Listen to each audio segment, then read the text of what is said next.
अंतरिक्ष बहुत बड़ा और रहस्यमयी है। ये अजूबों और खूबसूरती से भरा है, लेकिन अंतरिक्ष में खतरे भी हैं। ऐसा ही एक खतरा है जो हमें दिखाई नहीं देता, कोरस वेव्स। ये waves Van Allen radiation belts में होती है। ये बेल्ट्स चार्जड पार्टिकल्स के डोनट जैसे आकार के क्षेत्र हैं। ये हमारे ग्रह के चारों ओर हैं और पृथ्वी के चुंबकीय क्षेत्र द्वारा अपनी जगह पर बने रहते हैं। कोरस वेव्स का नाम उनकी आवाज से पड़ा है।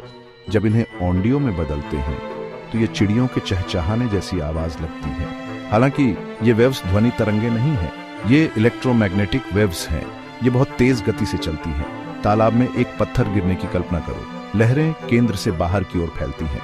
कोरस वेव्स भी ऐसी ही होती हैं। ये प्लाज्मा यानी वैन एलन बेल्ट्स में मौजूद विद्युत आवेशित गैस में लहरें बनाती हैं। ये वेव्स बहुत शक्तिशाली होती हैं। ये बेल्ट्स में मौजूद चार्जड पार्टिकल्स के साथ इंटरैक्ट करती हैं।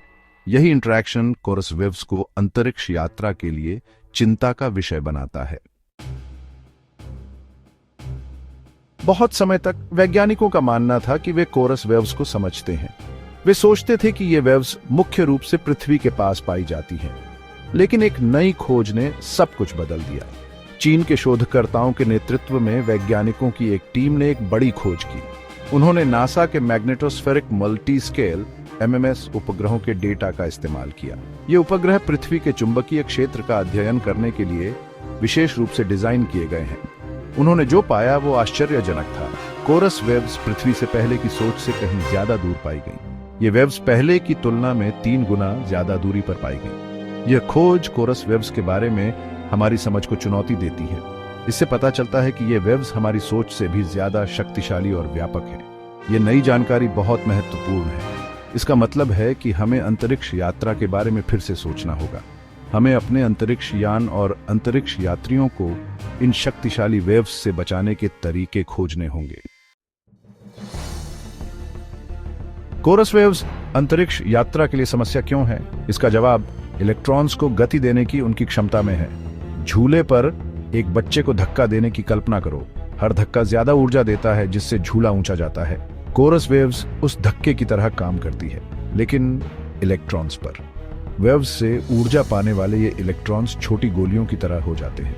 ये अंतरिक्ष में बहुत तेज गति से घूमते हैं। जब ये हाई एनर्जी इलेक्ट्रॉन्स अंतरिक्ष यान से टकराते हैं तो वे नुकसान पहुंचा सकते हैं। ये नुकसान संवेदनशील इलेक्ट्रॉनिक्स को प्रभावित कर सकता है। ये संचार प्रणालियों को बाधित कर सकता है। सबसे बुरे हालात में ये मिशन की विफलता का कारण भी बन सकता है।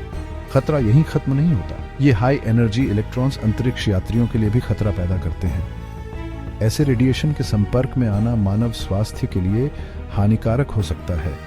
हमारे अंतरिक्ष यात्रियों को इस अदृश्य खतरे से बचाना सबसे जरूरी है।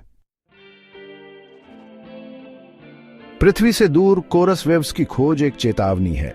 यह अंतरिक्ष के मौसम के पूर्वानुमान के महत्व को उजागर करती है। जैसे हम पृथ्वी पर मौसम की जांच करते हैं, वैसे ही हमें अंतरिक्ष के मौसम की निगरानी करने की जरूरत है। इसमें कोरस वेव्स के व्यवहार को समझना और उसकी भविष्यवाणी करना शामिल है। अच्छी बात यह है कि वैज्ञानिक पहले से ही समाधानों पर काम कर रहे हैं। एक तरीका है अंतरिक्ष यान की ढाल को मजबूत करना।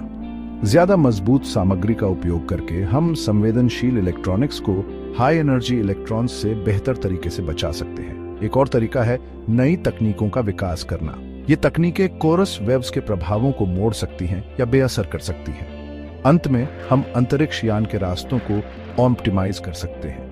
उड़ान के रास्तों की सावधानीपूर्वक योजना बनाकर हम वैन एलन बेल्ट्स के भीतर उच्च जोखिम वाले क्षेत्रों में एक्सपोजर को कम कर सकते हैं। इसके लिए उन्नत मॉडलिंग और अंतरिक्ष के मौसम के पैटर्न की गहरी समझ की आवश्यकता होती है। अंतरिक्ष अन्वेषण का भविष्य कोरस वेव्स जैसी चुनौतियों से पार पाने की हमारी क्षमता पर निर्भर करता है। निरंतर शोध, नए इंजीनियरिंग और सुरक्षा के प्रति प्रतिबद्धता के माध्यम से हम मानव ज्ञान की सीमाओं को आगे बढ़ा सकते हैं और सितारों तक पहुंच सकते हैं।